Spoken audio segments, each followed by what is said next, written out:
Hey guys, how y'all doing today? Today we're gonna cook a deer roast in the Dutch oven, and it's gonna be mighty fine, I tell you. So let's get started.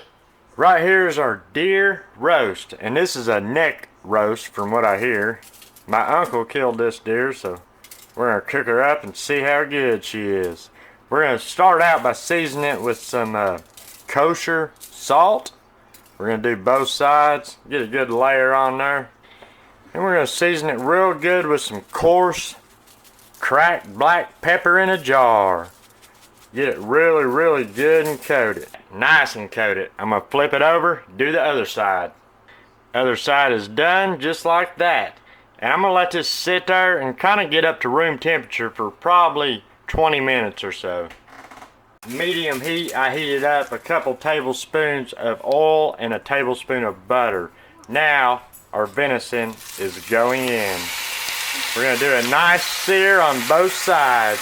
We let this go for about 5 minutes. Let's give it a flip. Oh yeah, looking nice. See? Getting a nice sear on it. That's what you want. 5 minutes has went by. Got a nice sear on that side. I'm going to pull it off. We're going to throw in one whole yellow onion. I just roughly chopped it. 1 cup of water. I'm going to go ahead and throw in there. Give it a stir just to deglaze the bottom of the pan. Bottom of the pan might have looked burnt, but it wasn't. It wasn't. Just a lot of flavor in there. I ain't really trying to cook these onions. These onions are just going to braise with the meat. I'm going to throw in 1 spoonful of the Better Than Bouillon beef base. Just stir that around until it dissolves. In goes back our beautiful deer roast. For our secret ingredient, Guinness beer. This is a 14-ounce can. That whole can up in there. Then I'm going to take a couple sprigs of rosemary. Just throw the whole thing in there because we'll pick them out later. Throw them in there just like that. Oh man, this is going to be mighty fine. I busted up a little bit, just chopped them up a little bit. I'm going to throw them in there. I'm going to bring this up to a boil. Can't forget the Worcestershire sauce.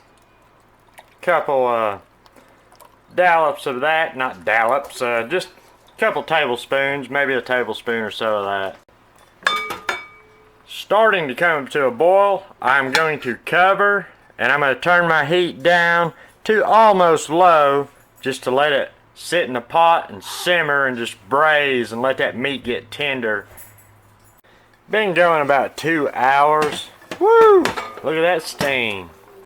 After simmering for about 4 hours, here's what you got. That stuff is broke apart. The sauce is real rich. Meat's getting pretty tender at this point. We're going to go ahead and pull out the rosemary stems. Now that right there is some deep flavor right there. This right here in this Duck Dynasty cup is 2 cups of water. We're going to go ahead and add some more liquid in that. Then we're going to add in 1 more cup, so that's about 3 cups total. You can add more if you like, if you want more broth. This is about 3 to 4 stalks of celery. You could add more depending on how much you like. And you can see I just diced it. I just chopped it up in about 1-inch pieces. This is a 16-ounce package of baby carrots. I like to use baby carrots. I'm going to get that whole package up in there. Oh yeah. Give that a little old mix. A little more fresh onion. I know we done added onion in there. That was just to cook with the meat. Most of that onion has disintegrated. Now, what we have is about 6 red potatoes. I just kind of cut them in half. We're going to go ahead and throw all of those in there. And you can use, as many taters as you want. It's up to you. Let's get them bad boys in there. Now we're just going to kind of, You don't really need to mix it all together. Just kind of smash them taters down in there a little bit like that there. And we will put the lid on there. And I'm going to tell you right now, we got plenty of seasoning already. Put the lid on it. We're going to let it simmer until them taters and carrots and everything like that's almost tender, or pretty much tender. Half a stick of butter. Let's go ahead and throw that in there.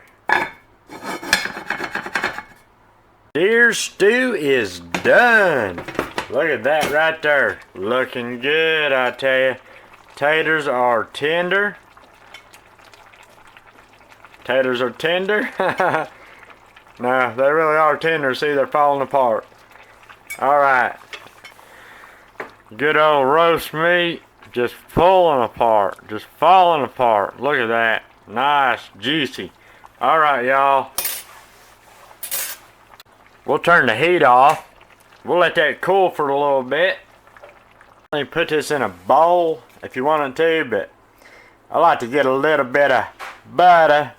Put on top of them taters like that. Quite a bit of butter. And just start mashing them taters and that carrots and all that together. You can end up actually just mashing it all together and it's mighty fine. That, I'm spilling it all over the place. Too pretty right now, but taking some of that gravy from that pan right there, just pour it all over the top. You can get you some cornbread, maybe just some white bread, maybe some biscuits, whatever the heck you're into. Heck, I just eat it like this. I might get a piece of white bread or something. Right there. That's how I do her. Now let's give it a try, y'all. Get one of them onions. One of them onions. Nothing like some fresh, organic deer meat. And this is pretty good and healthy.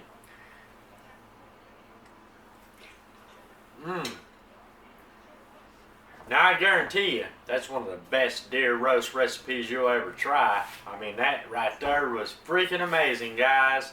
It was mighty fine, I tell you.